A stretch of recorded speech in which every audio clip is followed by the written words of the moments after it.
Oi, pessoal, tudo bem?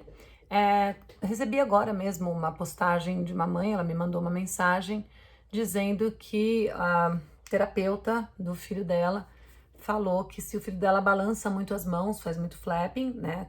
O menino tem autismo, tem 9 anos, e ele faz muito flapping com as mãos. Então a terapeuta ensinou a ela que se o menino faz muito flapping, é para ela falar, olha, para de fazer isso e tem que falar com voz firme, porque ele não quer obedecer.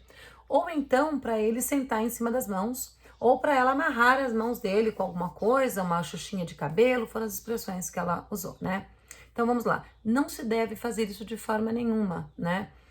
Já parou para pensar por que ele está fazendo tanto flapping? É para se autorregular? Ele está ansioso, triste, feliz? O que está acontecendo? A gente precisa entender o comportamento e não simplesmente inibir o comportamento. Porque muitas vezes você está inibindo justamente um momento de autorregulação da pessoa, um momento de conforto. Depende muito, às vezes a pessoa está muito ansiosa, então por isso ela faz estereotipias. Se ela está muito ansiosa, então a gente tem que prestar atenção o quanto ela vai aguentar essa ansiedade toda e quanto isso não pode se desencadear em outros problemas, tá?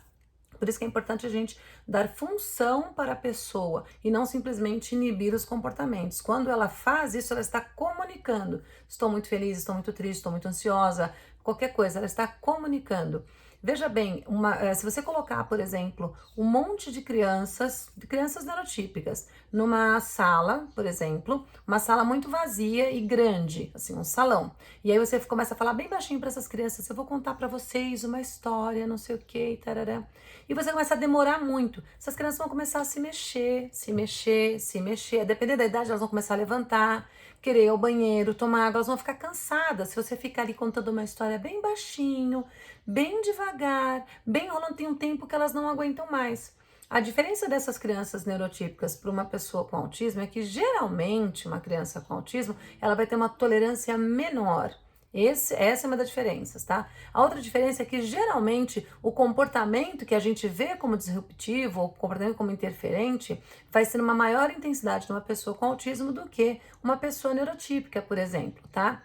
E outra coisa, vamos supor que está nessa sala, essas crianças contando uma historinha, bem baixinho, tá? Aí você dá um copo de água para cada um na mão delas e de repente você bate ali, estoura um balão, sei lá, estoura um rojão dentro da sala, faz um barulho muito alto, naquela sala que ecoa muito.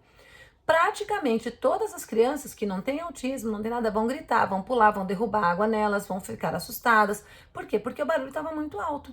Então, qual que é a diferença para uma criança neurotípica para uma criança, por exemplo, com autismo, né, ou autista? Que geralmente a pessoa com autismo, qualquer barulho já pode incomodá-la como se fosse aquele rojão, como se fosse aquele foguete, como se fosse aquele balão estourando. Às vezes um simples cair no chão, ela tem hiperacusia, ela escuta demais, ou aquele barulho bate nela de uma forma diferente.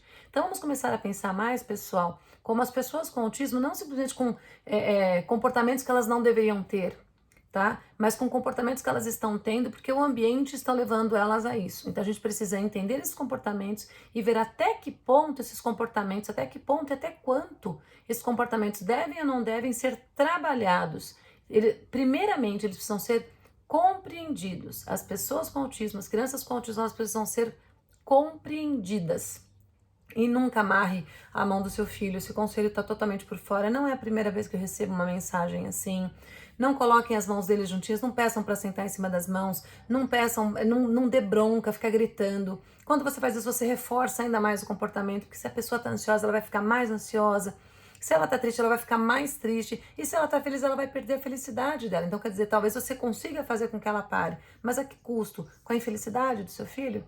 Então, terapeutas, preparem-se melhor em relação a isso. Isso não é o tipo de conselho que se dê, né? Para uma mãe insistindo, inclusive essa mãe, ela me procurou porque ela falou que ela se sentiu, né, humilhada pela terapeuta, porque a terapeuta falou assim: você não quer a mudança do seu filho, né? Então isso é muito grave, isso é muito sério, porque uma pessoa com autismo, ela não precisa ser mudada, ela precisa ser compreendida para que a gente faça com que ela ganhe autonomia e que não gere sofrimento na vida dela. Ela não precisa ser mudada, ok? Ela precisa ser compreendida.